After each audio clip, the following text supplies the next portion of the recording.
the kind of power that went into you? Do you know that that power is the same power that raised Christ from the dead? Do you know that that power which went into you that day when you got saved, whether you know it or feel it or not, is still there inside of you? It will be there forever inside of you, in your spirit. Do you know these things? Hide me now under your wing. Cover me within your mighty hand. When the ocean rise and thunders roar, I will soar with you above the storm. Father, you are king over the flood. I will be still, know you are God.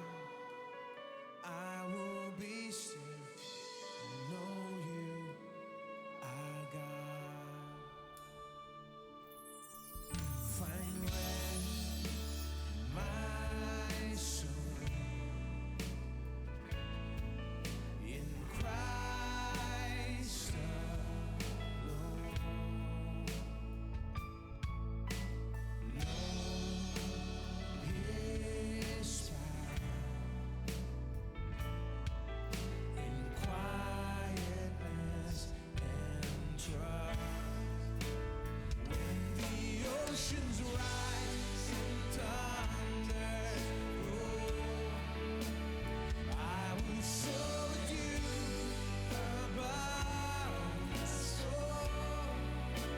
Father, you are king over the flood. I will be still and know you are God. I will be still. When the oceans rise, the ocean rises and thunders roar, I will soar with you above the storm. Father, you are king over the flood. I will be still and know you are God. I will be still and know you are God. I will be still and know you are God.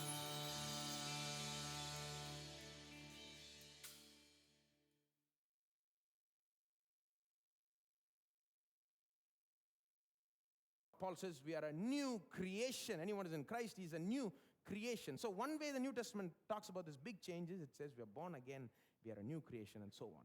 But the thing that Paul talks more often, you will see born again, new birth, things like that more in John than in Paul. Paul uses another way to teach about what has happened truly on the inside when a person gets saved. And you know what he says? You have been raised from the dead. Okay, he says when you got saved, you had a resurrection. Your spirit, which was dead, was raised up from the dead. Every single person who's saved, right, truly saved, has already been raised from the dead. Only spiritually, not physically, but that itself is huge. That's what I'm going to try to show you. That itself is huge. Do you have any idea how huge this is? Right? See, we think, we don't attach so much importance to the salvation thing. We know it's important, and when altar call comes, we're all very somber and very prayerful. Altar call is given. Let's be serious. We know something serious is happening, but we really don't get into the depths of it. We get saved and then we move on. We say, I'm saved, I'm baptized. Now what's next? What's next in the Christian life, We say, some people say, I'm saved, I'm baptized, but I'm suffering through this problem right now. I have a debt problem. I'm saved, I'm baptized, but I don't have peace of mind yet, I am saved, I am baptized, but I am sick. So now you pray that God will heal me. See, without saying, what they are actually saying? Let me explain. They are saying, I am saved, I am baptized, but that's not really much use. See, nothing big really happened there. Something good happened. My sins were forgiven, and whatever. But it is of no use to me today. Today I am in debt. I am in sickness. Today I am having problem getting college admission. Today that's a big problem now. People have got low marks, having trouble. Now it's, college admission time, They're saying, you may be sitting here with all kinds of problems. You may be wondering, what is he talking about getting saved? I'm already saved. Let say something that's relevant to my problem, you may be thinking. I'm talking about you only, okay? See, we think, that is saved, that all has happened, but God did something good there. But that what use is it to me to get the admission? What use is it to get a, job or something like that, We think God did something good there, but today I need him to do something bigger, greater, more powerful, save me from this debt.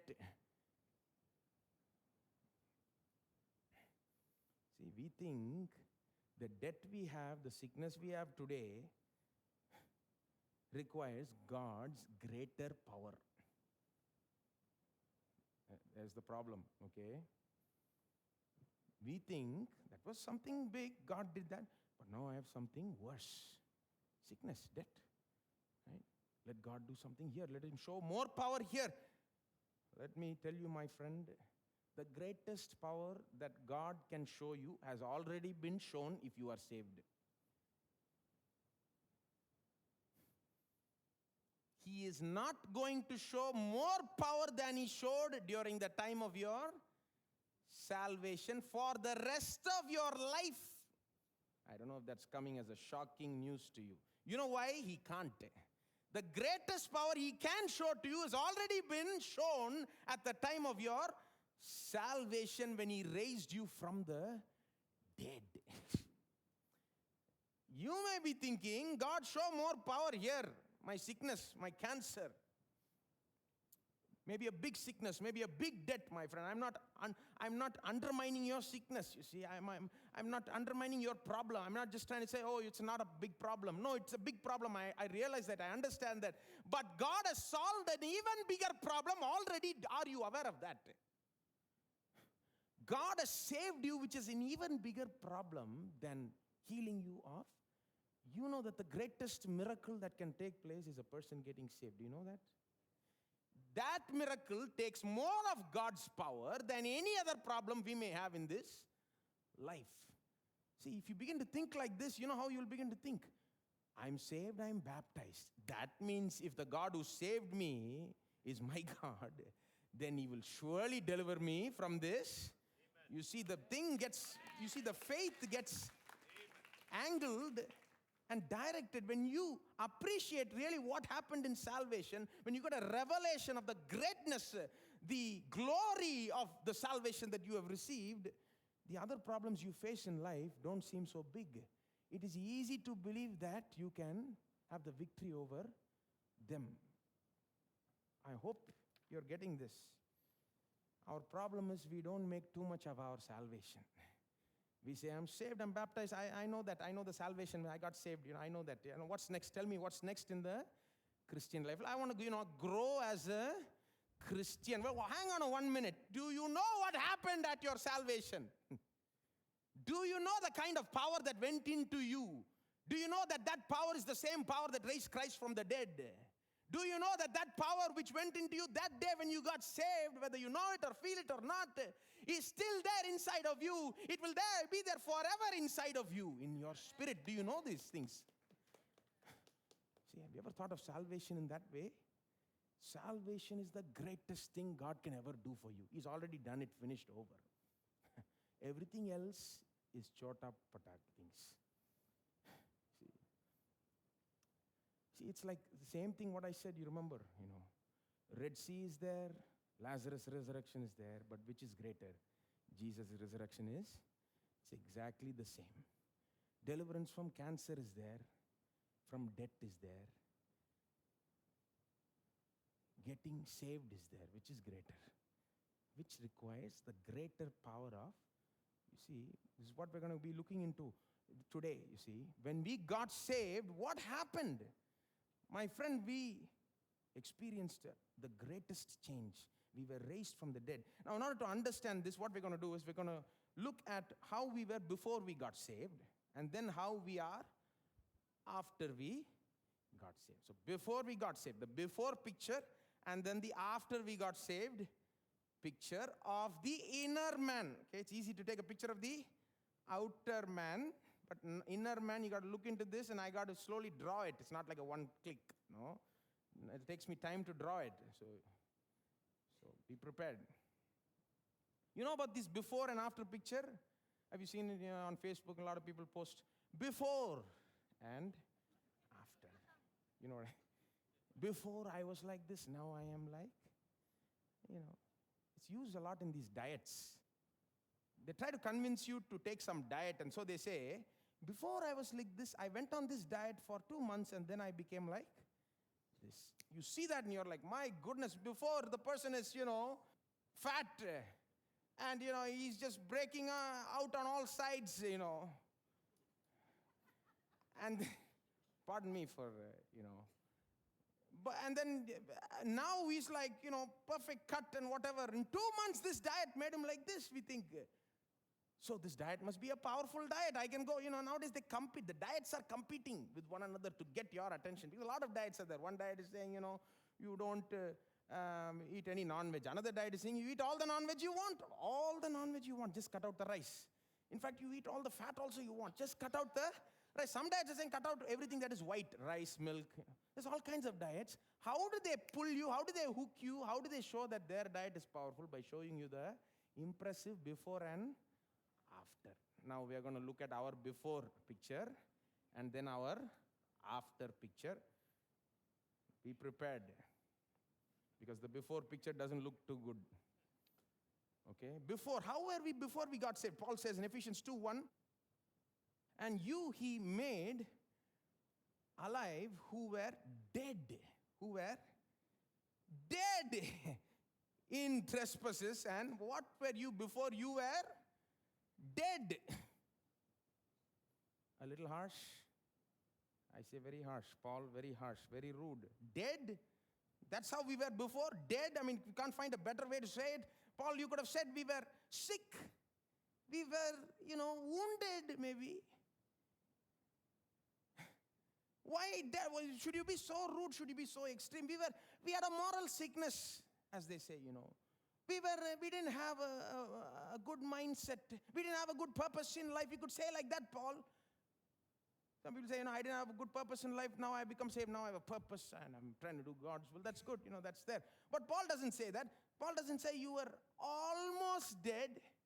You were about, even recently one person told me how just before they got saved at a point where, it happened exactly just before they were about to get into a very serious drug addiction. Okay, the person was telling me about his experience and how he was addicted to drugs already, but he was about to start taking another drug, which if you just take 3-4 doses, you will get hooked for life, basically. It'll just pull you in. So he was about to take that other drug, he said, and just when he was about to do that, just one day or something before, just God miraculously met him and pulled him out of that, and he got saved. His friend went ahead and got into that drug, and he died, he said. What a powerful testimony, God in his grace has saved him. Paul could have said like that, Just when I was about to die, Christ came and... No, he doesn't say that. He says, you were dead. See, Paul knows you were not fully dead. I mean, he knows that you were walking around, moving around. Physically, you were alive, right? Even mentally, you were alive, you may say. You were going to work, you were coming, you were going to school, studying, you were helping others. You were doing a lot of good things even before you got saved. How can Paul say you were dead? I mean, Paul knows you were dead means you were spiritually dead. But notice in verse 1, right? Chapter 2, verse 1, he does not say you were spiritually dead. Does he say spiritually dead? No. Even in verse 5, he does not say spiritually. He puts it in the most crass, rude manner as possible without clarifying. See? He could have easily clarified and said you were alive only outside, but inside you were like me, But he just says it to your face, just you were dead. That's it. Try going to an unbeliever and saying, you know what your problem is? You are dead. Some people in the name of evangelism, they go to an unbeliever and they have a great sense of honesty and they want to tell the truth to the unbeliever. So they go to the unbeliever and they reveal to him the true state of his condition in all its glory, or shall we say, ugliness, okay? They say, they say, I'm trying to evangelize. So they go to the unbeliever and they say, you know what your problem is? You are deep in sin, okay? And this sin thing is pulling you down. If you keep going like this, you're going to land up in hell. Do you know what hell is? It's a place where you will burn for all eternity, okay? You'll just burn and burn and burn. You'll not get burned up. The fire, the wrath of God is there. You want that end? You better come to Jesus now, Imagine if you say that to an unbeliever. And then imagine if they say, you know how you are right now? You think you are alive? You are dead. You say that, probably, I wouldn't be surprised if they slap you or something like that. If they react in a violent way, many people get into trouble just because they evangelize like this. But if you notice Paul, he doesn't evangelize like this. If you go to the book of Acts and you see how he's talking to unbelievers, he talks in a very smooth way. He doesn't fully reveal their, true state. He says it in a different way. He tries not to offend them too much and pull them in. Now here, he's not talking to unbelievers, he's talking to believers. Now he wants to truly reveal to them the condition of their past, their before picture. Why? Then only they will understand how far they have come, how big of a change has happened inside of them. So he says, you are dead. Even Jesus uses this, you see. Jesus says, Jesus also is very, you may think rude. In this way, an interesting story of a young man going to Jesus in Matthew chapter 8, verse 21. A young man wants to follow Jesus and he tells Jesus, I really want to follow you, but I just have one important thing to do. My father has just passed away. I need to bury my father and then I'll be totally free and commit myself to you. I will follow you. Now, what a very reasonable excuse, right? His father just passed away. Is there anything wrong in going and burying him and then coming in for nothing? I would say nothing wrong. I would have thought Jesus said, okay, no problem, go bury your father. And then, you know what Jesus tells that man? He says, let the dead bury the dead. You come now, follow me now. Sometimes Jesus shocks you, You think, Jesus. Some people think of Jesus only as a soft, very, timid, like that. Jesus is also the King of Kings. Sometimes he speaks harsh words, He says here, shocks me, Let the dead bury the dead. We don't have time even for this. We have more important work to do. You come follow me now, he says. Okay, but I want you to notice the let the dead bury the dead, right? He uses the word dead in two ways. He says, your father is dead. Let the other spiritually dead people who are walking around in this world bury this physically dead father. That's what he's saying. Okay? You come follow me. We've got important things to do. See, Jesus also is not afraid of being rude about the true condition. You see, Luke 15, when the prodigal son returns, you remember that? The prodigal son story, and he returns. Jesus says, it was good that we should make merry and be glad, for this your brother was dead and is alive again, and was lost and is found. It's one thing to say was lost and then found. That's true, right? The prodigal son went away, he got lost, you may say, disappeared. Now he came back, he is found. That's true. But Jesus says he was dead and is alive again. A little extreme, don't you think? Why does Jesus and why does Paul and why does the Bible just put it in such extreme terms? Even though we're alive on the outside, dead only on the inside, why does it say you're dead? Just like that, without even taking the time to clarify it really, Why does it put it so seriously? Because, you know why? Two reasons. I'll give you why. Probably more, but I'll give you two reasons. One reason is we are dead to God. One reason is we are dead when it comes to God. See, you may think, why so rude? I'm alive, I'm moving around, working, doing something and all. Okay, I may not have been saved, but why so rude, Well, why means you may be alive in many different ways. You may have done many important things. You may have studied well, worked hard, you've done a lot of good charitable deeds. But if you did not have a relationship with God, that means you're as good as, I'm not talking about you now, okay? I'm giving you a before picture, right? Please understand, right? When there's no relationship with God, everything else may be there, but the lack of this one thing makes a person dead in the eyes of Jesus, in the eyes of Paul, in the eyes of the New Testament. This is how serious this matter is. When you're dead to God, God says you're dead to me, that's it.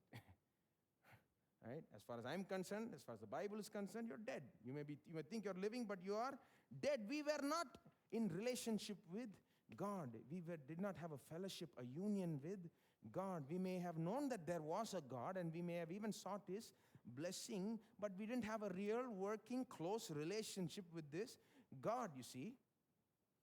We were not, we may have sought His blessing, but we would have never thought, oh, God has a will for my life. I need to find out what that will is, and I need to do that will. Did you ever think like that when you were an unbeliever? No, you didn't care about God's will. Who cares about God's will, We cared about our own will, you see. When it came to the things of God, we were not really that interested. Coming to church, we were not interested in of ourselves. Maybe we were forced to come because our family went or something. But an unbeliever doesn't have a great interest to go to church, praise God, listen to the word, read the Bible or pray, Try going to an unbeliever and tell him, you got to give tithe, You got to give tithe. 10% you have to give to God. Try go and telling an unbeliever that. Even if you tell a believer, some believers don't like that. When it came to God and the things of God, we were totally lifeless. We were dead. We may have been alive in other things, but when it came to God, we were dead. Therefore, Paul is justified in calling us dead. Our before picture is dead. Another reason why he calls us dead is, he says we are dead because we were totally powerless to resist sin. We were dead because we were totally powerless to resist sin. Now look in that passage again, Ephesians 2, verse 1. He doesn't just say dead, he says dead in trespasses and sins. Again in verse 5 he says, not just dead, dead in trespasses, verse 5. Right? So dead in sins, that is, and then look in verse, if you look in verse 2, he says you are walking around in sins in which you once walked. Okay, so he's talking about sinning, and he's talking about resisting the pull of sin. When it came to resisting sin, we were totally powerless. To convey this idea, only Paul says we were dead. See, he's not trying to say dead in the sense that we didn't have any movement or no sign of life at all. No. He knows we were moving, doing this and that, even sinning very profusely, you see. We were very alive to sin, but he says we were dead in the sense that we were powerless to resist sin. Do you know that the dead person is the most powerless person in the whole world? Do you know that? Take a bodybuilder. How much weight can he lift? A lot, right? Forget a bodybuilder. We have Bible students here who can carry 10, even 20 chairs at just one shot. I've seen some students do that. They're so, powerful. They have so much strength. I can't do that. You can't do that, I'm sure, So many chairs. Maybe a few chairs you can do it. Maybe if you call a sick person, they can lift only 1 or 2 chairs, right? If you go to the hospital and you take the people lying down there so weak, they are able to lift only 1 tumbler. That's all strength they have sometimes, right? Maybe if you got a very, very, very sick person about to die, they may be able to lift their finger at least, right? But if you go to a dead person and say, please lift this pin, can he do it? No. What is the point? The dead person is the most powerless, but the idea of powerlessness, no power, totally powerless. That is the idea Paul wants to convey. When it comes to sin, we were totally powerless, totally. That's important to understand like that. Totally powerless, not even an iota of power. Do you remember that old life before you got saved? You were totally powerless to the pull of sin. Paul says in verse 2 and 3 that the forces of the world, the flesh and the devil were pulling us. I don't have, I'm going to talk about it briefly, but not too much. In verse 2 and 3, he says, three things were pulling you, three forces were pulling you into sin, and you did not have the power to resist them. And he says, they are the world, the devil, and the flesh. Give thanks to the Lord, our God and King. His love endures forever. For he is good, he is above all things.